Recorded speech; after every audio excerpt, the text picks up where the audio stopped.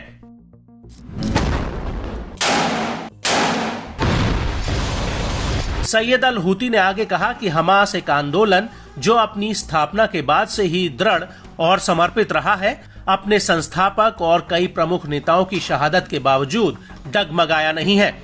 Abdul Malik al Houthi ने कहा कि हमास कभी भी प्रतिरोध का झंडा नहीं छोड़ेगा, युद्ध का मैदान नहीं छोड़ेगा या आत्मसमर्पण नहीं करेगा।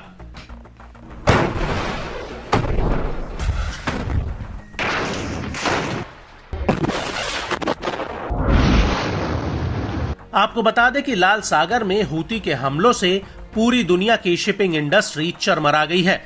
एक अनुमान के मुताबिक इस रूट पर एक साल में करीब $1 ट्रिलियन का सामान होकर गुजरता है, लेकिन 7 अक्टूबर 2023 को हमास के गाजा पर हमले के बाद से ही ये रूट पूरी तरह से ठप पड़ गया है। हूती का दावा है कि उसने गाजा युद्ध शुरू होने के बाद से अभी तक 100 से ज्यादा मालवाहक जहाजों पर मिसाइल और ड्रोन हमले किए हैं, जबकि एक जहाज अभी भी हूती की कैद में है। इसके अलावा हूती के हमलों में 2 जहाज लाल सागर में समा चुके हैं।